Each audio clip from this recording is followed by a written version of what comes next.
I bought the house in March of last year, just me, no husband, no kids, no roommate. I'd worked remotely for 6 years and put aside enough for a down payment on a small 1-story off Linden Avenue. 3 bedrooms, a fenced backyard, a porch that needed paint.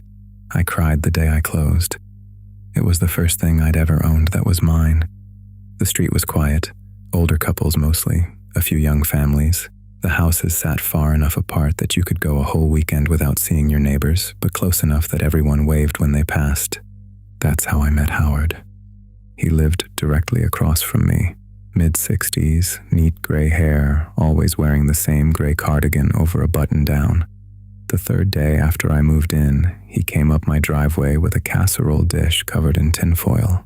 His wife had passed 3 years earlier, he said. He still made too much food when he cooked. He hoped I liked chicken pot pie. I thought he was sweet. He was sweet. That's the thing I keep coming back to. He was actually sweet. For the first few months, Howard was everything you'd want in a neighbor. He shoveled my walkway twice when I was traveling for work. He fixed my mailbox after a storm took it down, wouldn't take money for the wood. When my pipes froze in April, he came over with a hairdryer and an extension cord and stood in my crawl space until they thawed. I baked him brownies. He told me they reminded him of his mother's. He brought back the empty plate the next morning, washed and dried. I want to be clear about that part. He was kind. None of what came later changes that he was kind first. I think that's what made everything else so hard to see. The first thing that felt off was small. I came home from the grocery store one Saturday, and he was standing on his porch waving. I waved back. He called across the street, "You forgot the eggs again, didn't you?" And he laughed. I had forgotten the eggs. I'd been thinking about it the whole drive home, but I hadn't told him I was going to the store. I hadn't even told him I'd run out of eggs. I laughed too, because that's what you do. I told myself he must have seen me carry the empty carton out to the recycling bin earlier in the week. That's the kind of thing you say to yourself. A few weeks later, I was at a diner about 10 minutes from my house. I went in maybe once a month, and Howard was sitting at the counter when I walked in. He looked surprised. He said it was his first time there. He said his sister used to take him when he was a kid, but he hadn't been in years. Something had reminded him of it that morning. We had breakfast together. He paid. He was kind. The next time, I was at a bookstore in a town 20 minutes away. I turned a corner in the fiction section, and there he was, holding a copy of a novel I'd recommended to him weeks earlier. He smiled and said, "Small world." It wasn't a small world. It was a 35-minute drive from our street. I mentioned it to my friend Erica on the phone that night. She told me to stop being paranoid. "He's a lonely old man," she said. "He's just trying to feel useful." I felt bad for being suspicious. I made cookies and brought them across the street. That summer he started saying things he shouldn't have known. He'd say, "I noticed you've been going to bed earlier these days. That's good. People don't sleep enough." I had been going to bed earlier. I hadn't told anyone. He'd say, "Your sister called you Tuesday, didn't she? You looked happier on Wednesday." I hadn't told him I had a sister. Each time I had an explanation. He could see my bedroom light from his porch. He could have heard me on the phone in the backyard. None of it was impossible. It was just unlikely. And the unlikelihood kept stacking up. The first time I was actually afraid was in August. I was on my couch around 11 p.m. watching something on my laptop, and I heard a noise outside. Not a knock, more like a scrape. I went to the window and pulled the curtain back. Howard was standing in my front yard, not on the path, in the grass. He was facing my house, but his head was tilted up like he was looking at the upstairs windows. There aren't upstairs windows. My house is 1 story. He was looking at the roof. When I tapped on the glass, he turned and waved and walked back across the street like nothing had happened. I didn't sleep that night. The next morning, he was at my door with a coffee cake. He apologized for wandering, said he'd been thinking about his wife and lost track of where his feet were taking him. He said it had been her birthday the day before. He cried a little when he said it. I believed him, or I made myself believe him. I don't know which. In September, I started locking my doors during the day, even when I was home. I'd never done that before. I told myself it was just a good habit. October was when it got bad. I came home from the dentist on a Tuesday afternoon, earlier than usual because the appointment ran short, and my front door was open. Not wide, just unlatched, the way a door looks when somebody pulled it most of the way closed but didn't pull hard enough. I had locked it that morning. I'd been locking it every morning since September. I stood in the driveway for a long time. I called out. No one answered. I walked into my own living room with my keys in my fist, and Howard was sitting on my couch. He stood up the second he saw me. He had this stricken look on his face, like I'd caught him in the middle of something he'd been about to explain. He said, and I remember this exactly, he said, "I saw a man on your porch. I thought he was trying to get in. I came over to scare him off, and your door was already open. I was about to call you." There were 3 things I noticed in the few seconds before I started backing out of the room. The first was that there was no man. I'd been gone 40 minutes.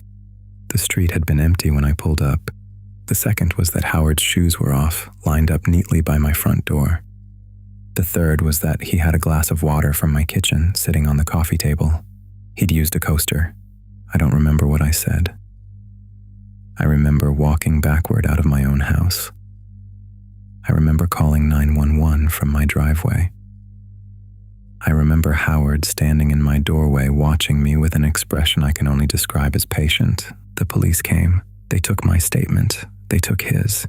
He stuck to his story, said he'd seen someone, said he'd panicked, said he was sorry he'd come inside without permission, but he'd thought he was helping. There were no signs of forced entry. There was no damage. There was no proof of anything except that he'd been in my house and I hadn't asked him to be. They told me they couldn't do much. They suggested I get a restraining order. I started the paperwork the next morning. For 3 weeks, Howard didn't leave his house. His curtains stayed closed, his mail piled up in the box. I kept thinking I'd see him at a window, but I never did. I started to think maybe he was sick. Maybe he'd left town. Maybe this was the end of it, and I'd just have to live with the knowledge that for a few months I'd been fooled by a sad, lonely man, and now everyone could move on. That's not what happened. In the 3rd week of November, a different police department, not ours, one in a county about 2 hours north, called me. They asked if I knew a man named Howard Mercer. I said yes. They asked if I'd ever been to a property at an address they read off to me. I said no. I'd never heard of the road. They asked if I could come in. I drove up the next day with my dad. The detective who met us was apologetic. He said they'd been investigating an unrelated matter. A woman in their county had reported a man matching Howard's description sitting in his car outside her workplace twice in 1 week. They'd run his plates and found he owned a second property in their jurisdiction, deeded under his late wife's maiden name. They'd gotten a warrant. He told me what they'd found, and then he said it would be easier if I just came and saw. The house was small, single-story, cream siding, a fenced backyard. The shape of it caught me before I could place why. It wasn't until I was standing on the porch that I understood. It was my house. Not the same model, not similar, mine. The exact dimensions, down to the shape of the porch steps. The mailbox was the same brand as mine. The welcome mat was the same color. Inside, it got worse. The living room had my couch. Same fabric, same arrangement, angled toward where my television would be. Except his television was on the wrong wall. Mine had been on the wrong wall too, until I'd moved it in June. His was where mine used to be. The kitchen had my dish soap on the counter, in the same spot. My brand of coffee in the cabinet. My specific can opener, the one I'd bought at a hardware store 10 years ago and have never seen anywhere else, in the second drawer to the left of the sink, where I keep mine. There were photos on the mantelpiece. They weren't of him. They were of me, taken from far away over what looked like several years, framed and dusted, and arranged the way you'd arrange family pictures. Some were from before I'd moved to this state. One was from my college graduation. I have no idea how he got it. The second bedroom is what I'm going to have nightmares about. It was painted pale yellow. There was a small bed with a quilt on it. There was a stuffed rabbit on the pillow. There were stick figure drawings taped to the wall above a child-sized desk. Drawings done in pencil in a child's careful hand, signed with a name I won't repeat here. In each one, 3 figures held hands. The smallest one was always in the middle. The figure on the left had long hair drawn the way mine is drawn, The figure on the right wore glasses, the way Howard does. There was a calendar on the wall of that room, the kind with horses on it. It was open to the current month. There were birthdays marked in blue pen. None of them belonged to anyone I knew. The detective told me he had owned the property for 14 years. I'd been on that street for 8 months. The friendly old man across the cul-de-sac had been preparing for me for 13 years before I ever drove down his block. I sold the house. I moved out of state. Howard pleaded down to trespassing and stalking. There was nothing they could charge him with for the second property because nothing inside it was technically illegal. Owning furniture isn't a crime. Drawing pictures isn't a crime. He served 8 months. He's out now. I don't know where. I think about the drawings sometimes. The careful pencil lines. The way the small figure in the middle was always smiling. I think about how he must have sat in that yellow room after work on weekends for 14 years, drawing them himself.